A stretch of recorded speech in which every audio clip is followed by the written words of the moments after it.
네, 복파 플러스 다시 만나 뵙게 됐습니다. 안녕하십니까? 안녕하세요. 네, 우리 미미님 소개 좀 해주세요. 안녕하세요. 미미입니다. 네, 고조님. 안녕하세요. 꼬조입니다. 네, 저는 나니아 옷장입니다. 오늘 함께해야 될 우리 다랑어님, 또 낙타의 저 눈썹님, 속눈썹님, 또 누구지 또 있어요. 몇 명 있는데 다 못 오셨고 오늘은 이렇게 세 사람이 함께 플러스를 진행하도록 하겠습니다. 자, 이게 다 코로나 때문인가요? 네, 그런 걸로 간주하면 좋겠습니다. 아, 그런 걸로. 코로나가 심각합니다. 뭐든지 다 그걸로 핑계를 대면 네, 되니까. 1m 이상 간격을 유지해야 되는데 만약 다 오게 되면 밀집돼 갖고 그렇지. 여기 위험하니까. 공간이 넓지가 않아요. 그 말을 먼저 할 걸. 하여튼 그렇게 됐습니다. 자, 오늘은 조금 조촐하게 얘기를 해볼까 합니다. 먼저 제가 오늘 나누려고 하는데 오늘 제가 좀 자랑해야 될 책 제목은 왜 자유주의는 실패했는가? 실패했어요? 왜 자유주의는 실패했는가? 언제 실패했대? 아, 근데 좋은 그 질문이에요. 자유주의가 무슨 자유주의예요? 아, 그것도 좋은 질문이에요. 네, 부제는 뭐냐면 자유주의의 본질적인 모순에 대한 분석. 영어 원제는 Why Liberalism Failed. 저자는 패트릭 드닌이라는 사람입니다. 작년에 나온 책이고요. 2019년에. 바로 질문이 들어와서 이거 답을 어떻게 해야 되나? 첫 질문이 뭐죠? 언제 실패했어요? 아, 왜 자유주의는 실패했는가? 일단 자유주의라는 말은 말하자면은 이제 개인의 자율성에 기반한 사회 체제를 이제 자유주의라고 전제한다면 이게 한 500년 됐어요. 500년 됐고 한 250년 전 미국에서부터 이제 승승장구를 시작해서 지금은 경쟁주의가 없죠. 단독 플레이 30년을 했어요. 단독 플레이 30년 끝에 나온 현재 상황을 패트릭 드니는 뭐라 그러냐면 책 제목과 달리 자유주의는 성공을 했다. 이렇게 말을 해요. 페이크네요. 아, 그렇습니다. 성공을 했기 때문에 실패한 것이다가 이 책 전체의 핵심 주제입니다. 자유주의는 왜 실패했냐면 성공했기 때문이다. 지금 질문이 너무 훌륭해가지고 제가 더 이상 할 말을 잃어버리는 급소를 던졌어요. 자유주의는 왜 실패했느냐 하는 책 제목의 답은 성공했기 때문이다. 이해되죠? 그러고 보니 책 뒷면 표지가 큰 제목으로. 그렇죠. 네. 자유주의는 성공할수록 실패한다. 그럴싸해요. 그럼 이 사람은 어떤 사람이냐? 노틀담 대학의 정치학 교수입니다. 정통 정치학 교수예요. 그러니까 괜히 뭐 누구라 그럴까 심리학이나 뭐 언론인 저널리스트. 그게 아니야. 저널리스트가 쓴 게 아니고 정통 정치학자가 뭐 아주 미국의 그 주요 대학들을 다 거친 사람이고요. 미국의 뭐 정치 사상, 고대 정치 사상 이런 걸 했고 책 제목들을 보면 그동안 한 것 중에 미국 보존하기, 민주적 신앙, 정치 이론의 오디세이, 위대한 미국 제자들에 대한 정치적 안내자, 급진적 보수주의 등등 해서 느낌을 지금 제목만 갖고 아실 수 있을지 모르겠는데 뭔가 기독교 신앙이 살짝 지나갔죠. 그다음에 보수주의가 살짝 지나갔어요. 그래서 자유주의가 갖고 있는 어떤 맹점들을 보완을 해야겠다는 입장을 갖고 있어요. 그리고 이제 미국 사람이다 보니 미국의 이제 초기 상태에 대한 어떤 향수를 가진 사람들이 좀씩 있거든요. 초기 상태라는 건 뭐냐면 그 시민 자치의 추억, 자율 결사의 추억, 타운에서 함께 협의하면서 결정했던 그 작은 단위의 민주주의 사회 이런 것들을 그리워하는 분들이 몇 분 계셔요. 근데 이분도 그쪽인 것 같습니다. 패트릭 제이 드닌이라는 사람도 저자는 그렇고요. 그 다음에 이 책의 서문을 누가 썼냐면은 제임스 데이비슨 헌터라고 미국의 종교사회학자가 있어요. 이 사람이 쓴 책 중에 최근에 알려진 책은 뭐냐면 기독교는 사회를 어떻게 변화시키는가라는 책이에요. 근데 그 책의 느낌하고 비슷한 부분이 있습니다. 그 책이 무슨 얘기냐면 미국 복음주의 중심의 기독교 사회를 비판하는 건데 무슨 말이냐면 미국이 그 보수당과 공화당과 민주당으로 나눠져 있잖아요. 근데 미국 기독교도 그렇다는 거예요. 미국의 좌우파가 열심히 하고 특히 이제 좌파가 기대를 걸고 있고 스스로도 그렇게 자임을 하고 있지만 가만히 돌아보면 쌍생하다. 둘 다 미국적인 이해관계 밑에서 이제 왼팔 오른팔 행사를 하는 거지 근본적인 문제를 풀지는 못한다는 취지를 얘기하거든요. 그러니까 좌우파를 다 까는 거예요. 근데 그런 취지가 여기도 있어요. 이분도 자유주의 문제를 얘기하면서 미국의 이 자유주의 중에 고전적 자유주의를 대표하는 게 공화당이라면 진보적 자유를 대표하는 게 바로 민주당이다. 근데 둘 다 공통점은 뭐냐면 이 근대적 자유주의 개념을 공유하고 있다. 그래서 둘이 아무리 애를 써도 결국은 자유주의가 성공하게 돼 있다. 또 결과적으로 성공하기 때문에 지속적으로 실패한다. 이제 그 얘기를 주안점으로 두고 있죠. 예, 저자는 하여튼 패트릭 제이 드닌이라는 사람이고 서문을 종교학자가 썼는데 이게 책 내용이 뭐 신학적인 관점 아니 그런 거랑 미국 상관이 정치, 없나요? 사회, 문화 전체를 다루는 거예요. 그러니까 특별히 뭐 경제를 집중해서 다루는 것도 아니고 말하자면 뭐 자유주의 사상과 관련된 정치, 사회, 교육, 문화를 통째로 다룹니다. 그렇게 돼 있고 책 표지를 보면 쓰러져 있는 노숙자 같은 사람이 표지에 나와 있습니다. 전체적으로 하얀색 책 표지에 왜라는 말이 제일 크고 자유주의는 실패했는가. 2019년에 나온 책이고 책 출판사는 책과 함께입니다. 뭐 기본 줄거리나 전체 편성을 보면요 제목만 봐도 알 수 있을 텐데 이렇습니다. 전체 장이 모두 7장으로 되어 있고요. 첫째는 지속 불가능한 자유주의. 자유주의를 일단 지속 불가능하다고 단언을 했어요. 그리고 두 번째는 개인주의와 국가주의를 통합하기라고 되어 있는데 이게 아주 재밌는 부분이에요. 뭐냐면 자유주의 그러면 떠오르는 이미지가 뭡니까? 개인이잖아요. 개인의 자유거든요. 이 자유주의라는 게 개인의 자유. 그런데 개인의 자유는 이제 글자 그대로 맞는데 개인의 자유가 극대화될수록 강화되는 게 뭐냐면 국가라는 겁니다. 그게 좀 독특하죠. 네. 이상하다. 개인이 무한대로 자유로워지는데 왜 국가가 튀어나오는가? 근데 이 책에 그게 이제 재밌는 묘사인데 보통은 개인이 공동체나 지역 단위 공동체로부터 이제 어떤 억압 내지는 관리를 받고 보호를 받는 편이잖아요. 네. 근데 자유주의는 뭐냐면 바로 그 지역 단위의 문화 공동체로부터 벗어나는 게 자유주의라는 거예요. 그러니까 지역 단위의 중간 단위의 억압에서 벗어나게 되면 완벽한 자율적 개인들이 자신들의 안전 보장을 하기 위해서 요청되는 게 뭐냐면 정부라는 거예요. 그런 의미에서. 네. 그래서 역설적으로 개인이 자유롭기 위해서 공동체에서 떠난다. 그렇게 되면 뭐 누구에게 이제 자기들의 자유를 보장받고 싶어 하냐면 더 큰 단위의 국가 권력에게 자기 안전 보장을 요청한다는 거죠. 그래서 개인주의가 이런 차원의 문화에서 벗어나고 전통에서 벗어나는 개인이 강화되면 강화될수록 국가는 동반적으로 커지게 되어 있다. 그래서 현대 이 근대적 의미의 자유주의는 개인주의와 국가주의를 통합해내고 있다. 이렇게 말하는 겁니다. 또 미국이 이렇게 주 단위로 하니까 더 이렇게 와닿는 것 같아요. 그런가? 네, 그럴 수도 있고요. 그다음 3장은 반문화로서의 자유주의인데 이게 뭐냐면 미국에서 이 미국 책들을 번역할 때 보면 그 반문화란 말이 꽤 많이 나와요.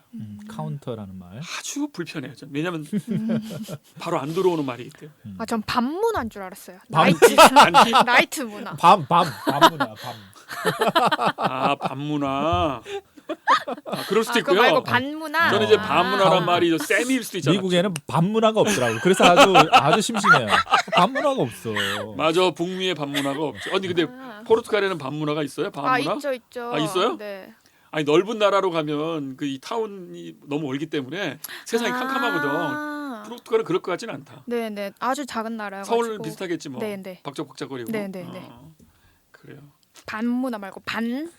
반문화. 여기서 반은 안티에 가까워요. 아. 카운터라기보다는. 그래요. 그러니까 대학 문화가 카운터고요. 여기는 문화에서 떨어져 나가는 거예요. 자유주의는 문화에서 떨어져 나간다는 건데 그게 좀 애매하잖아. 오히려 탈문화 뭐 그런 건가요? 거예요. 여기서 말한 문화라는 건 한마디로 말하면 전통 문화, 관습의 문화, 이제 그런 것에서 벗어난다는 뜻이에요. 그러니까 자유주의가 바로 그 전통적 관습이나 전통적인 어떤 모든 태도에서 벗어나려고 하는 것이 자유주의다. 이제 그렇게 3장에서 진행을 하고, 그다음에 4장 가면 이제 기술, 자유주의가 또 특별히 강조하는 게 기술이에요. 덕분에 자유가 상실된다는 거예요. 그것도 웃기죠. 네. 이거 이해할 수 있죠. 우리도. 왜냐하면 기술 사회가 너무 과해지면 은근히 개인들이 통제를 받게 되고 맞아요. 뭔가 기술에게 밀리는 느낌. 오늘날 우리가 AI 보면서 옛날에 AI 보면 신기한 로봇이라고 말했는데 지금은 AI 그러면 무섭지 않아요? 네. 좀 무섭더라. 요즘에 무슨 뭐 해외 무슨 화면 보면은 그 로봇 개가 거대한 개가 머리도 없는 개 있어. 노란색에 머리가 없어. 몸만 있어. 다리하고. 근데 그게 뛰어다녀. 좀 징그럽더라고. 근데 그게 뭐 사람들 보호하는 무슨 그런 경찰 견이래 로봇. 근데 이제 우리가 요즘에 과학기술 때문에 두려운 마음도 생겼잖아요. 그런 얘기고. 그 다음에 이제 재밌는 건 이제 자유학계에서 반대하는 자유주의라고 해서 자유학계라는 말의 번역은 리버럴 아트예요. 그러니까 인문학이죠. 아, 네. 인문학에 반대하는 자유주의. 이것도 재밌죠. 네. 자유주의가 인문학을 같은 반대한다? 말 같죠. 네. 근데 이 사람의 정의는 뭐냐면 자유학계 리버럴 아트라는 전통적 우리 의미의 인문학이라는 것은 사실은 근대 자유주의가 만들어지기 전 음. 중세 음. 고대 그때 했던 게 리버럴 아트라는 거예요. 음. 그러니까 자유주의는 오히려 그거를 극복하는 것이라는 거고 이걸 뭐를 말하면 오늘날 대학에서 못하는 게 뭐냐면 없애고 있는 게 뭡니까? 인문학과죠. 네. 철학과 날라가잖아요. 네. 문사철이 다 날라가고 있어요. 다 이름도 바꾸죠. 문학과도. 뭐 도고동문학과가 무슨 유럽학과? 네. 야 너무 그 슬프더라 그거는. 근데 이제 우리가 생각하는 자유주의 시대인 지난 250년, 300년 동안의 대학을 생각하면 인문학이 막 발달한 것처럼 보이지만 이 책의 얘기에 의하면 사실은 그 인문학적인 소양을 지난 수백 년 동안 동력을 삼아서 소진한 것이다 이렇게 말합니다. 그러니까 추억이 남아 있었던 거야. 네. 근대 대학에는 중세와 고전의 그 추억이 남아 있었어. 그걸 자유학계라고 해. 리버럴 아트라고. 네. 근데 그건 소진됐다는 거예요 지금. 지금은 본격적으로 없어지고 있잖아요. 그냥 소모적으로만 네. 이렇게 소비하는 그런 네, 분위기. 그렇게 되고 있고 심지어는 자유학계 교수들도 이 압도적인 자유주의 체제 안에서 살아남기 위해서 하는 짓이 있어요. 아까 말한 대로 도고동문학과를 우리 위로학과로 바꿔주세요. 혹은 뭐 문화학과를 디지털 콘텐츠학과로 맞아요. 바꿔주세요. 그런 거 진짜 많아요. 문화 컨텐츠 이런. 글로벌 리더십 네, 학과. 맞아요. 너무 많아요. 그거는 좀 억울한 일이잖아. 네. 근데 그렇게 해서라도 살아남으려고 애몸부림을 그렇죠. 치는 건데 자유주의는 사실 그걸 멀리한다는 거죠. 활용하고 소진해버리고 멀리하고 이들이 좋아하는 건 뭐냐면 자유주의 시장 경제에 어울리는 기술에 가까운 학문들만 강조한다는 겁니다. 뭐 경영, 인문학으로 하면 경영학 쪽, 과학으로 말하면 공학 쪽.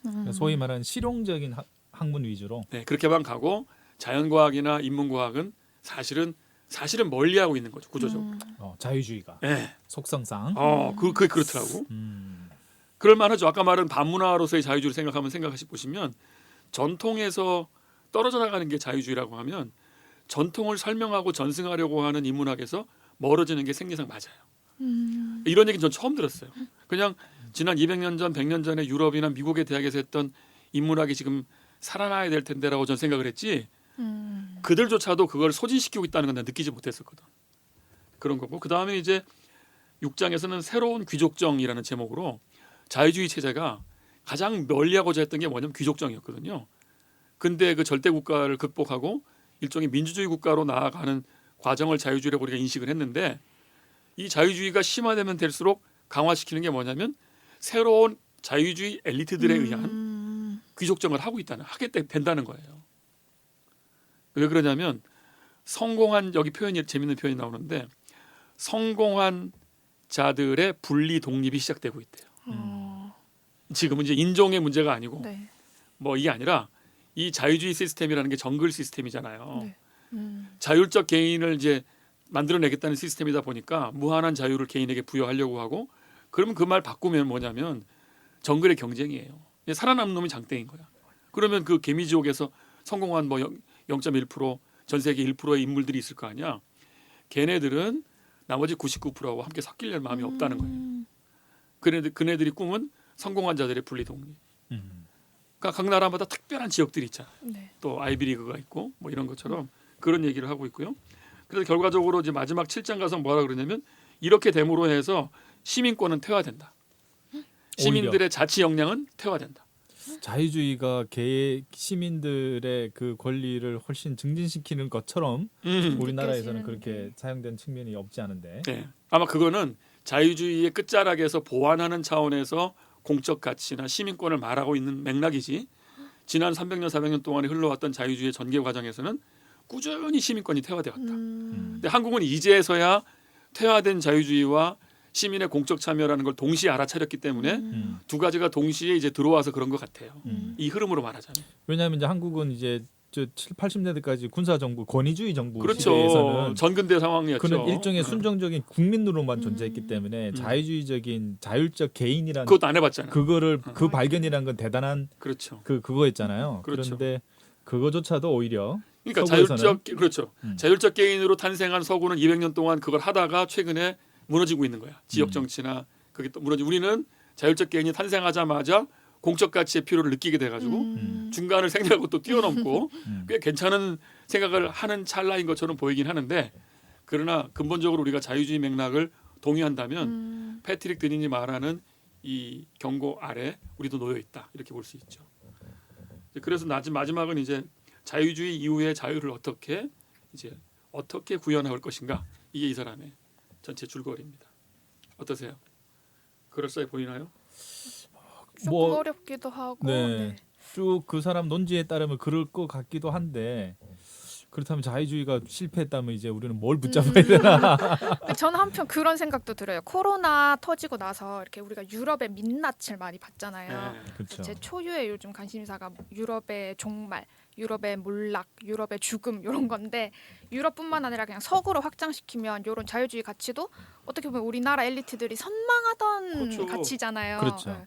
근데 그거에 어떻게 보면 한꺼풀 까보니까 사실은 별거 없더라. 뭐 이런 메시지로도 그냥 표면적으로는 느껴져요. 그러니까 뭐 경제나 군사나 외교나 다른 측면에서는 서구 선진화된 사회가 약점이 잘 안 드러났는데 네, 이번 코로나 사태는 맞아요. 우리가 알던 선진국의 허상이라는 게 이렇게 허약했나 싶을 정도로 좀 의외였어. 그들의 대응이나 사회적인 어떤 네. 이 의식 반응, 수준이나. 의식이나 이게 결과들이. 근데 그게 되게 이제 공적 의료가 무너진 나라일수록 이게 심각하잖아요. 근데 또 이탈리아 같은 경우에는 있어요? 유럽에서는 의료 시스템이 그래도 잘 구축된 나라라고는 하더라고요. 영국도 사실은 네. 의료 체제가 잘 돼 있는 나라 중에 하나죠. 미국만 굉장히 자유주의적인 그 의료 시장이 그러면 또 있는 다른 거지만. 것도 있겠네. 이제 그 우리나라는 또 의외로 기술 통제를 받기로 우리 스스로 자발적으로 허용을 해버려 가지고 이 역추적이 되잖아요. 네. 근데 유럽은 그걸 거절하고 있으니까 그거 굉장히 사생활 침해에 네. 또 굉장히 그런 민감하죠. 차원에서는 네. 오히려 수준이 높았기 때문에 생기는 문제일 수도 있는 그러니까 거고. 뭐가 더 나은 사실지 약간 헷갈리긴 지금 한데. 굉장히 혼선 중이야. 또 네, 어떻게 혼선적이야. 보면 그것도 자유주의인 거잖아요. 그렇죠. 내 사생활 중요해. 그렇지만 사생활 보호받을 개인이 죽으면 그러니까 네. 그게 이제 정말 너무 난처하겠어. 네. 우리도 솔직히 이렇게 대단한 선진 문화를 갖고 있는 건 아닌데 음. 이게 성과를 보니까 은근히 괜찮나? 이렇게 착각하게 되는. 오늘도 제가 낮에 캐나다에서 지금 잠시 한국 오신 분하고 대화를 나눴는데 캐나다에서는 지금 5인 이상 모이면 다 전면 금지돼 있고 그 어기면 벌금 있고 거리에서 걸을 때도 2m 이상 떨어져서 걷지 않으면 이게 1,000불 정도의 벌금이 이제 부과된다고 해요. 근데 그 몇 가지 기준만 아주 잘 지키고 큰 불만 없이 우리나라 같으면 난리가 날 텐데 큰 불만 없이 잘 지키고 그 외의 것들은 아주 자유롭다는 거죠. 근데 우리나라는 그런 것에 함부로 벌금을 그렇게 뭐 아주 뭐 100만 원 이상씩 뭐 강제적으로 5인 이상 못 모이게 하는 거를 굉장히 반발할 텐데 네. 또 휴대폰 위치 맞아요. 추적이나 예. 이런 거는 또 공개하고. 당연시하고 또 그랬기 때문에 어디가 어느 만큼 통제하는지 사실 이게 굉장히 그러네요. 지금 모호하게 겹쳐 있는 것 같기도 하고 어느 사회가 더 자유로운 사회고 어느 사회가 더 통제적인 맞아요. 사회인지. 그렇죠. 이제 대안 얘기를 해볼게요. 여기 이제 대안이 있긴 있어요. 근데 이 대안이 어디랑 연성이 되냐면 비통한자들을 위한 정치학 아시죠? 그 파커 팔머라고 미국의 교육자이자 뭐 미국의 어른이라고 하는 사람이 있어요. 근데 그분 얘기도 보면 민주주의라는 역량을 강화시켜야 된다. 개인의 습관으로 그런 얘기하거든요. 공동체 얘기하고 그러니까 보통 이제 우리 기독교권에서 얘기하고 있는 공동체 역량 거기에 이제 공적인 어떤 참여 이 결합하는 뭐 길을 얘기를 해요. 근데 이제 드니는 드닌대로 자기의 그 정치학자로서의 그걸 얘기하는데 뭐냐면 처음에 말한 그 자유에 대한 정의가 달라져야 된다는 거예요. 자유란 인간이 그 무제약적으로 욕망을 긍정하고 아무에게도 터치를 받지 않는 게 자유가 아니다는 게 이분 입장이에요. 그리고 전통적으로 그게 자유가 아니었대요.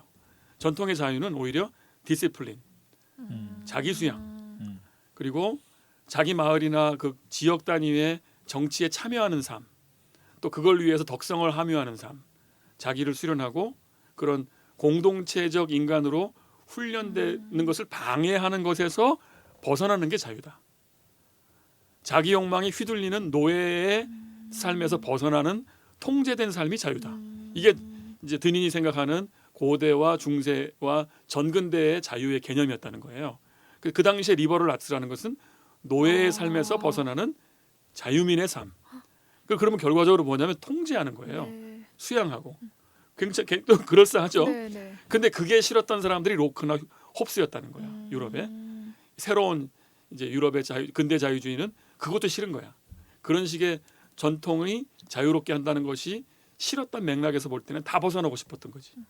그들은 뭐 당장 거기서 모든 것을 떠나진 않았겠지만 그들이 말했던 그 메아리는 오늘날 현대인에게는 모든 관계에서의 이탈, 심지어는 이제 가족에서의 이탈까지도 꿈꾸는 상황이 있다는 것이고 그걸 지금 미국의 대학이 실현하고 있다고 생각한대요. 가장 강력한 성혁명은 대학에서 일어나고 있는데 뭐 예를 들면 하룻밤 성관계 그 이상은 하려고 하지 않는 어떤 태도들 이런 것들이 이제 근대 자유주의가 끝자락에 왔을 때 보여주는 모습이다. 또 경제적으로는 또 단기 투자 미래고 뭐고 모르겠고 투자라는 것도 단기적으로 이득을 보기 위한 일만 하려고 한다. 이런 걸 볼 때 성이나 경제나 모든 면이 현재에 머물러 있고 과거도 미래도 다 거기서 이탈하려고 한다. 오늘만 살자. 네, 이런 오늘만 거. 살자. 오늘만 산자에 집중해 있다. 거기에 이제 그 오늘만 살자에 집중한 엘리트들은 일반적으로 못 따라오는 이 미개하고 게으른 백성들과는 분리 독립하고 싶어한다. 이런 맥락의 얘기가. 그러니까 이 사람의 자유에 대한 개념은 뭐냐면 이 근대가 꿈꿨던 자유에서 벗어나야 된다. 무조건적으로 인간이 자유롭다는 건 미망에 불과한 것이고 오히려 이 공동체와의 관계 속에 자기를 결정하고 거기서 어떻게 하면 나락으로 떨어지지 않을까를 유지하기 위한 자유교육 이렇게 이제 필요하다는 쪽으로 얘기가 흘러요. 그러면서 이제 부러워하는 모델들을 몇 개를 찾는데 이제 아미시 공동체 아이고야. 그게 펑 뛰는데 뭐예요? 그 순간이 아미시를 뭐 좋아한다기보다는 아미시를 사례를 드는 거야. 이 사람들은 현대 기술에 대해서 선택하는 힘을 갖고 있다는 거죠. 현대 경제에 대해서 보험 안 들기로 마음 먹었대. 아미시는. 왜냐하면 보험이라는 게 공동체를 깨버리고 공동 신뢰를 없이 이제 국가에게 위탁하는 거잖아. 국가 경제에다가. 근데 자기들은 그렇게 하지 않겠다는 거죠. 근데 이 현대인들은 그게 두려운 거야. 기술이나 경제, 금융 제도에 대해서 도저히 지역 단위나 가족 단위별로 지탱할 수 없다고 믿기 때문에 무조건 자기의 자유권을 넘기고 있다는 거예요. 그래서 이제 아미시를 부러워한다기보다는 선택권을 가질 수 있는가. 근데 우리는 아무도 그 생각 안 하거든요. 아무도. 근데 그런 면에서 아미시는 이제 그런 일을 해냈던 사람들이다. 그런 얘기도 하고 그다음에 뭐 급진적인 살림꾼, 뭐 레디칼 하우스킵, 뭐 그런 식으로 해서 이 사람들은 뭐냐면 집에 있는 모든 그 가정 살림살이를 위한 그 손 수작업들 네. 해야 된다. 이거 위탁하지 마라. 어. 자기가 해내라. 만들고 음식 만들고 뭐 텃밭도 전기 수리하고 가꾸고. 텃밭 가꾸고 이거 본인들이 해야 된다. 목공도 하고. 그러면서 이제 시민 자치 역량을 키워야 된다.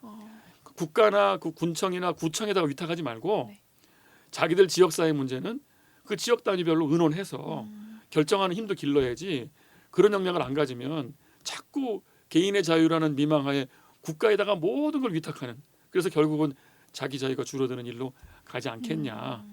그래서 이제 민주당에도 기대를 거는 것도 아니고 공화당에 기대를 거는 것도 아니고 오히려 초기 단계의 미국의 타운 정치를 기억하자. 이제 시민 결사 자유롭게 하면서 했던 걸 기억했으면 좋겠다. 뭐 이런 식으로 정리를 해나가는 거예요. 마지막은 목가적이 됩니다. 그러네요. 그러나 마지막 단위만 보면 싱거울 수 있지만 그래도 중간 전개 과정이 설득력이 높아요. 자유주의를 다르게 볼 수 있게 만들었기 때문에 그런 책이었어요. 뭐 하나만 읽어드릴게요. 뭐 인상적인 구절이 하나 있었는데 뭐냐면 오늘날 그 SNS, 페이스북 그 얘기인데 어떻게 돼 있냐면 외로움은 미국인들이 돈을 써서 가장 먼저 얻는 것 중에 하나다. 우리가 외로운 까닭은 외로워지고 싶기 때문이다. 우리는 스스로를 외롭게 만들어 왔다. 페이스북 같은 기술들은 독립을 바라는 오래된 국민적 욕구의 부산물이다. 이렇게 말을 해요. 페이스북 얘기하는 거예요. 외로운 까닭은 외로워지고 싶기 때문에. 이게 자유주의의 꿈이라는 거예요. 뭐 오늘날은 뭐 기술이 너무 심각하게 발달하니까 통제하자. 뭐 금융이 그러니까 통제하자. 뭐 자유주의 무슨 나쁜 정보가 있으면 밀어내자 그러는 것 같지만 이분이 생각하는 거는 뭐냐면 그 자유주의 국가나 자유주의 체제가 강화되는 거는 그 욕망 때문이라는 거야. 그러고 싶어하니까 인간들이 진정한 자유를 말하는 것 같지만 모든 것에서 이탈하는 자유가 자유겠냐고. 그럼 외로움을 추구하는 것밖에 안 된다. 그걸 제어하지 않으면 자유주의 체제 제어하기는 어려울 것이다. 그런 쪽으로 얘기하는 겁니다. 그래요. 뭐 저는 이제 그걸 읽었습니다. 뭐 어떠세요? 이 책 사고 싶으세요? 흥미 있어요. 네. 흥미로워요. 네. 생각보다 흥미롭습니다. 정치학자가 썼지만 읽고 나면 무슨 철학책을 읽었나 그런 생각도 들고 뭐 데이터가 많거나 그렇지도 않아요. 어떤 그 에세이 같아. 정치학자 에세이 그런 책이었습니다. 뭐 우리 미민이 어떠세요? 왜 자유주의는 실패했는가? 저는 원래 스타일상 일정 나이가 된 이후로부터는 저는 자유주의자로 살기로 특정한 이념이든 전통이든 관습이든 얽매이지 않고 오롯이 한 개인으로 살기로 이제 결단해서 저한테는 중요한 개념인데 또 그 자유주의가 서구 사회에서는 또 그런 또 나름의 맥락과 또 끝까지 가본 것이 또 얘기를 하니까 그것도 좀 약간 흥미롭긴 했고요. 그렇죠. 그렇지만 저와 저를 둘러싼 우리 한국 사회상은 아직도 이 전통이라는 이름에 네. 권위라는 이름에 저는 최소한은 가족부터 시작해서 너를 너무 저를 옥죄는 게 많기 때문에 아직은 좀 더 자유주의자로 살아보고. 그건 맞아요. 아니, 저도 한국은 지금 일단 자유주의 본격적 자유주의 국면에 들어왔어. 그리고 그렇게 썩 나쁘지 않은 분위기로 들어오고 있다고 생각해요. 지금 무슨 왜곡돼 있는 게 아니라 진짜 자유주의로 들어오기 시작한 것 같아요. 민주당 정부도 진보 이런 얘기하지만 그게 아니라 제가 볼 때는 정통 자유주의 정부가 들어온 거예요. 그러니까 그거를 이제 이 드닌 같은 미국이나 유럽이 먼저 경험한 것들을 보면서 보면 좀 감상이 가능하지 않을까. 어떤 거 비판 포인트도 생기고 그러면서 저도 일단 한국인들은 일단 이 자유주의의 세례를 받고 이게 생각보다 자유로운 거라는 경험도 하고 그리고 이게 좀 문제가 있으면 조율을 좀 해봐야겠다는 생각을 해야지 또 드닌 얘기 들었다고 이제 그러면 네. 아미시로 가자. 근데 또 이분이 말하는 게 사실 되게 급진적인 자유주의인 거 아니에요? 개인의 역량을 키우고 그런 정말 의미에서는, 주체적인 개인으로 살자라는 의미에서는 그런 말은 맞죠. 예. 근데 현실 자유주의는 자유라는 이름이라는 매력적인 단어를 갖고 속이고 있다는 거야. 그런 쪽으로 말하면 맞죠. 네. 예. 예, 다만 그렇게 이제 집을 고치고 텃밭 가꾸고 살려면 탈퇴하는 문화가 먼저 돼야 되고 그러면 사실 정부의 도움이 필요해지고 이런 악순환이. 아니 당분간은 좀 정부의 도움 좀 구해보자 좀. 그죠. 예? 네, 좀. 이번에 돈 받아보니까 참 좋더만. 살다 보니 나라의 재난지원금도 받아보고 합리적인 소비 개인으로 또 살 수 그러니까. 있게. 참 좋더만. 지금 미국하고 닮아 있는 나라가 한국인데 이제 그 경유를 한번 해볼 것 같아요. 다만 이제 저 시민 자치 역량이라 개인 자치 역량 이런 건 우리가 진짜 양보하지 않고 가져가야 되겠다는 생각이 들었습니다. 그러니까 저분이 얘기하는 대로 이제 자유주의의 한계 때문에 그 대안으로서 시민적인 어떤 자치적인 자율적인 공동체로 더 뭐 회복하고 나아가야 된다. 거기에 대한 거는 불만이나 그런 건 전혀 없는데 우리나라에서는 자칫 자유주의에 대해서 이제 비판을 하면 맞아요. 그럼 다시 그 가정이 네. 중요하다. 우리 전통이 중요하다. 어후, 이렇게 바뀔까 봐. 다시 이렇게 권위주의 시대로 돌아가는 것처럼 얘기를 하면 그건 참 곤란한 것 한 번쯤 하여튼 좀 겪어보자고. 같아요. 답만 가지고 외우지 말고 우리도 한번 겪어볼 시대가 됐으니까 겪어보면서 그런 거좀 평가하시죠. 자, 여러분 왜 자유주의는 실패했는가? 패트릭 빈일의 책이었습니다. 수고하셨습니다. 수고하셨습니다.